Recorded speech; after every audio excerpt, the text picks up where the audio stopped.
What is up, everyone, and welcome to the show. I'm just going to get this thing started a little early today because I know a lot of you have maybe travel plans for today, whether you're going through the States or Canada. Today seems to be mostly affected by in the States as opposed to Canada. Tomorrow it looks like southern Ontario on the eastern portion is going to get pretty hard with the amount of snow coming. So I want to get to this right away just to give you the information that you need to know if you are traveling today. I hope you have stocked up a little bit, especially if you are going to be in the area of the ice accumulation that's going to be happening. You're probably going to lose power for a few days because ice is very dangerous. It's very heavy on power lines. Trees are going to fall over. There's going to be a lot going on, especially in a few small areas, and tons of snow covering large areas. So we're going to get into what you need to know for just today. And I'll cover our future temperature patterns, what it looks like. The future doesn't look bright if you don't like the winter that you're experiencing so far this year. But the good news is we are going to be heading into February soon. We are starting to notice daylight is lasting a little bit longer now. Especially where I am, I noticed we're getting a half hour more of sunlight on each end right now, so it's starting to come back a little bit. So we got a little bit more to go through before we get into spring. So this is probably going to be the coldest portion of our winter. This is also going to be the portion of our winter where we see the largest snowstorm, ice storm, freezing rain. There's a lot going on, and colder temperatures. There's a lot of cold weather advisories. So let's have a look at what our map currently looks like right now. This is a massive storm covering up tons and tons of areas. As you can see, this storm is pretty much all the way west to New Mexico through the about 80% of Texas, which is absolutely massive, through Oklahoma, Kansas, Missouri, Arkansas, Kentucky, Indiana, Illinois, Ohio, all the way up the East Coast. We have West Virginia, Pennsylvania. I believe even the Carolinas are being affected by this storm. The only portion of the states right now that you're safe on the East Coast is if you're in Florida. So this is a massive storm all the way up into Maine. And I think our heaviest areas of snow are looking to be in Pennsylvania and in New York. That whole upper East Coast of the states is going to be absolutely clobbered by tomorrow at the end of the day before this whole system moves out over the ocean. So let's have a look. The light pink that we're seeing on the map, which is covering a majority of our alerts right now on the map, is the winter storm warnings. If you're in this area, you are going to get absolutely hammered by the amount of snow that's coming to you.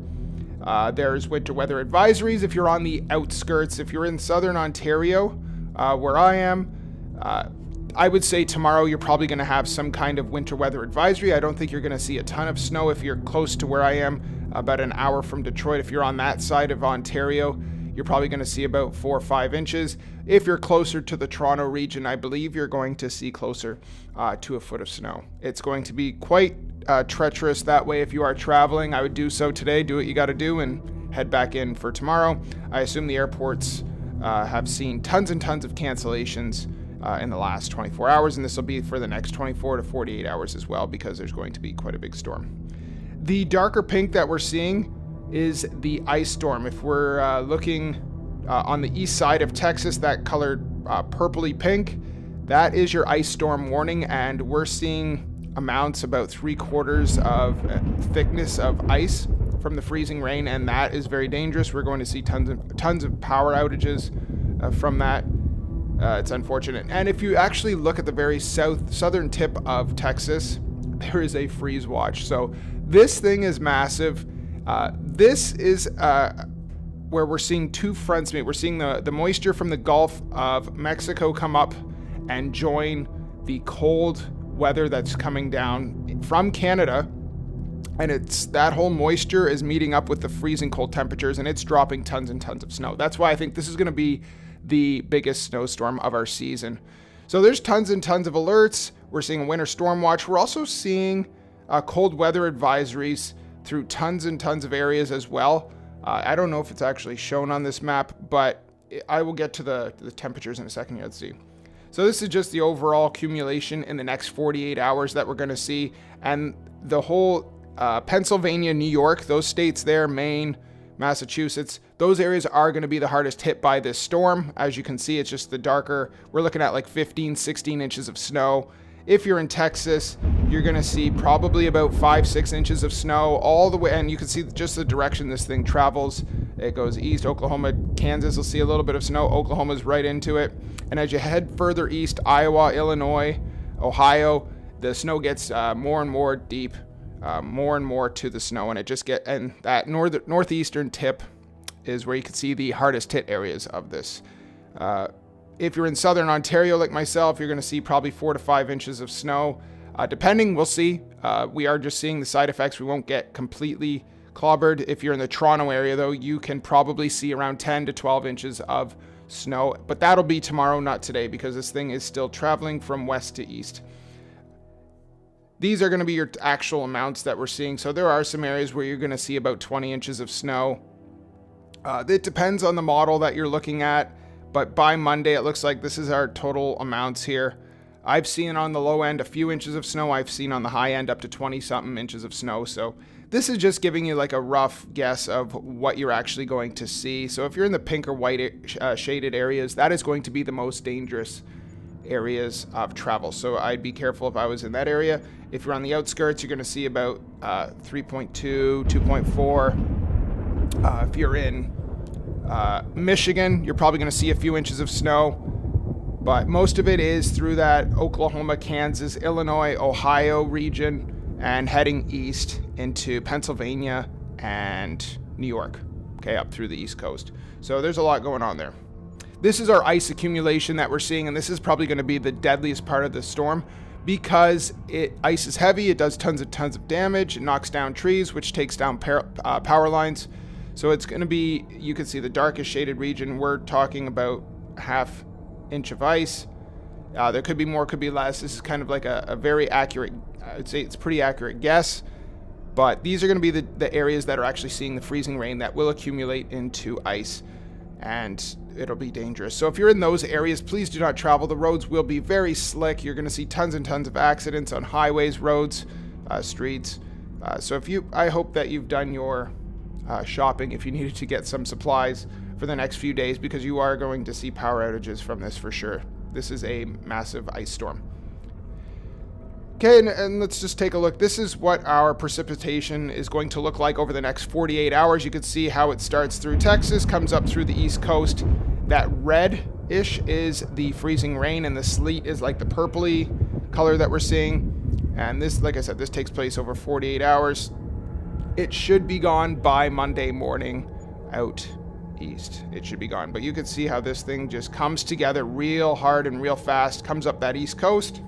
Southern Ontario, for me, will be the area that will see some side effects. But if you're in the Toronto area, you will get a lot of snow from this. You are on the heavier side. So if you're on the southern portion of that, you can see that the green would be rain, precipitation in the form of rain. You don't have to worry about slick roads or anything like that. You do come close, but this is what we're looking at. So if you're wanting an accurate guess, this is the correct information to be looking at right here. As far as temperatures go, you can see this is a massive polar vortex that's come down south, right down all the way to Mexico. You can see that the blue does reach all the way down into portions of Mexico. And I'd say this is probably the strongest cold front that we've seen, the biggest dip from Canada down into the States. And we're seeing temperatures all the way down in Texas of 13, 14 degrees. And this is without the wind chill. So when you add the wind chill on top of that, it's going to feel even colder. This is taking up pretty much almost the entire United States. Okay, all of Canada is completely frozen. We're seeing negative 40 degrees Fahrenheit, which is absolutely frozen. So your temperatures in Celsius are very, very low. Do not stay outside for that long. If you need to do things, do it quickly, but warm up right after. It seems like the only portion of the states that seems safe is the very southern tip of maybe Phoenix, California, and obviously Florida seems pretty safe in that area. You can see there is a massive temperature gradient when you're running in from Florida, where you see like the freezing mark. And on the other side of that, you're in the 50s and 60s. So this is a massive temperature gradient. This is a strong, strong dip in the polar vortex that is completely hounding Canada and the US right now. That's our temperatures for the next 48 hours. That's unfortunately what we're looking at. This is the actual anomaly in Celsius if you want to look at what the difference is compared to what the normal temperature is. So if you're right in the heart of the United States, if you're in that Kansas region, if you're in Oklahoma, you can see you're about 12, 13 degrees, actually a little bit lower than that, sorry, about 16, 17 degrees Celsius, which is about 34 degrees below average. So this is a huge dip from what you're used to. The only portion of North America that looks like it's above average is, once again, Florida, Georgia, Southern Carolina, and North Carolina. So there's just a few spots, and with the temperatures fluctuating up and down, I'm assuming that it'll be just Florida that's experiencing above average temperatures. Here's our 6 to 10 day probability outlook on what our temperatures are going to be. So if you're in the blue shaded area, unfortunately, you're going to be under average.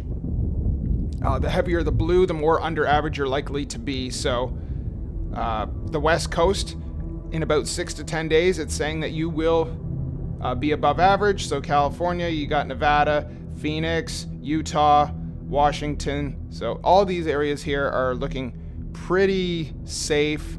Idaho, you're probably going to be above average. But areas like Alabama, Tennessee, Georgia, Kentucky, Indiana, you are going to be under average. So this is the hardest part of the winter that we're looking at, and unfortunately that's just the way it goes. The good news is, like I said, we have like a month and a half left of winter. Okay, and this is the 8 to 14 day temperature outlook, which is kind of lining up with the exact same thing. So the good news is we do see this warmer sector advancing east, so maybe in a few weeks we will be a little bit warmer than what we've experienced, and it'll actually feel quite warm because of how cold it's actually been. That's what we're looking at.